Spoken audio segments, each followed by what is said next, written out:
Okay.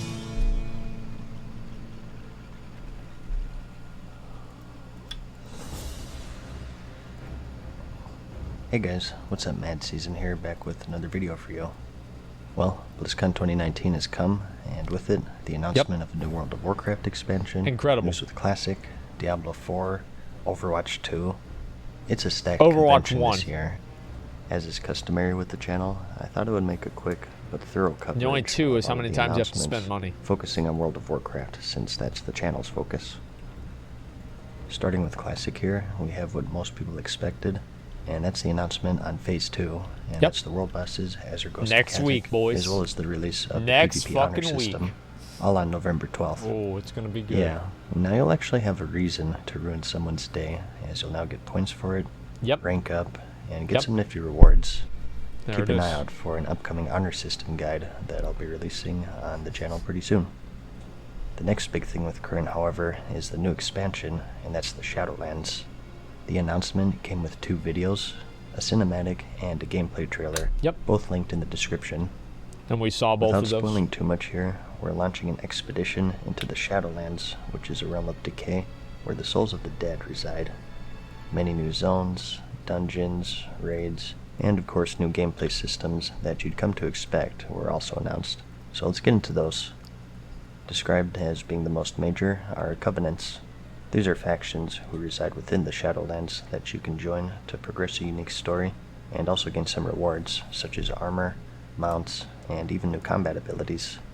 They're integrated into nearly every aspect of the game, and are going to be key with your character progression within the Shadowlands. Amazing. You have the Kyrian, the Necrolords, the Night Fae, and Venthyr, each with their own unique style and rewards, and a home base to sort of serve as your order hall that you may remember from Legion. That's good. You are to receive 2 abilities for joining each covenant. This is the one we've seen before. One that's tied to the covenant itself, and a choice of 4 that are unique to each class. So it's designed to give you a lot of variety and choice of how you want to play your character. One aspect of covenants is called soul binding. Basically, you train under certain members of these covenants to gain passive abilities, and these are also customizable to an extent with their own talent trees. I think it this seems will like be cool. They're trying to bring in what multiple layers of choice to make for a different experience for players of the same class. The resource of this expansion is moving from azurite to a substance called anima. You collect They both start with A. with your NPC that way we choice, can keep having AP. And then you progress through that talent tree. Not a whole lot of details has been shared, other than the fact that it's not like the azurite system, where it's an infinitely grindable resource. It's supposed to be much more toned down from the sounds of it. The max level zone is called the Ma, which has some unique properties. This is described as the black void of the Shadowlands, where the most villainous souls are sent. That's where the bad boys are at. Everyone, including you, are being sent there since we opened up the gateway, so to speak. So you're sent here in the beginning of the expansion. That scene was really fucking cool. You escape, and then you return at the max level for a more unique gameplay experience. As you adventure inside the zone, your presence will become increasingly known by an entity known as the Jailer, There it is. who rules over the Ma. The longer you spend inside, the more annoyed he'll get, and he'll send enemies and whatnot to try and dispatch you. The zone also holds another major gameplay system called the Tower of Torghast. This is the only good thing I'm looking forward to, really. Doable with up to 5 players, although you can go solo if you'd like.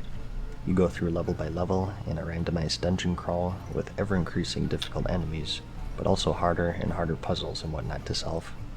As the enemies increase in power, however, so do you, and through the collection of anima within the tower, you can improve your character in various ways with passive buffs or affixes. This is the only feature in the new expansion I'm really looking forward to. Seeing how this is going to go. Combinations that are promised to be different each time. And, as a reward for doing all of this, you get items called runes, which you use to craft legendaries. Again, not a whole lot is shared, but legendaries are back in the game. You now craft them from materials that you obtain from about fucking time. And they're designed to be highly customizable by the player, even going as far as being able to choose what slot you equip them in, what affixes you want, and also what secondary stats are tied to them.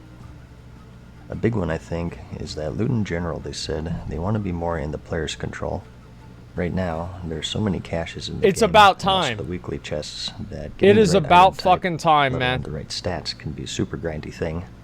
You're looking to alleviate this by doing things such as allowing you to choose what stats you want from craftable items, Yep. And by modifying the weekly chests for Mythic Plus and PvP, it gives you a list of items. Several items to choose from. Yeah, that's gonna be fucking amazing. In addition to this, they're looking to make a return to class identity rather than spec identity.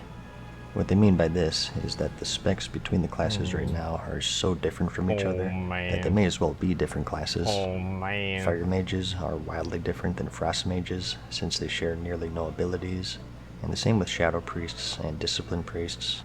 They're looking to bridge this gap in a few different ways. First is by making some spells no longer spec specific, and also bringing back tool sets such as the auras for paladins, totems for shamans, poisons for rogues, and sharing them all between every spec to give the class more identity. Shattering Throw. It's more in line with the vanilla style of the game, which sounds pretty good to me. It's obviously been influenced by Classic. Has also gone under some major At least I feel like changes once again. First is the squish. We're all having our levels adjusted, and the new max is 60, with our current level 120 being brought down to 50. So 50 to 60 will be your Shadowlands experience, and note that nothing but the level range is supposed to change with this, meaning that challenge-wise, everything else is relatively the same. Yeah, we'll see how that goes. However, are the actual level ranges. Right now, with world scaling, you have some pretty good freedom with where you want to level in the game, as displayed with the following ranges. It's pretty massive. When the level squish comes, for 10 to 50, you'll be able to choose any one of the game's previous it's kind of weird how everything just scales, though. For your 40-level journey. The Cataclysm Eastern Kingdoms, it's a bit too gamey for me. Outlands, Northrend, all the way up to and including Kultiras and Zandalar from BFA can all be your choices, so you can actually experience the full story of the expansions before you level them. Yeah. I'm sure that some will be faster than others, but overall, the entire leveling process will be much quicker. Yeah, I can't wait to level in WoD in 5 minutes. Which may be a it's good gonna be thing fucking amazing. Or a bad thing, depending on your perspective. And notice that I didn't even cover 1 to 10 yet, and that's because they have a new zone for this called Exile's Reach, complete with its own story and introduction to the game. Wow. New players are forced to use this as an option as their first character, whereas if you already have a max level or level 50 they better make that good. You can choose any of the original people are never going to play the fucking game as well, if you so please. And since we're talking about new characters, we should also mention the improvements to character customization. Which is nice. Character creation across the board is receiving upgrades. A few tidbits they mentioned is the ability to separate faces from eye colors, more options in general, including body paint. And in addition to this, you're also now able to make every single race, including allied races, Death Knights. So good news for all of you pandas out there. Oh, great. There's also a new pet alpaca that you can buy from the pet shop, and proceeds from this will be donated to charity for we.org and Make-A-Wish. Similar to last year's until the end of the year. And let's keep that in mind. About the shop, the Shadowlands is purchasable now if you care to pre-order. There are 3 editions available.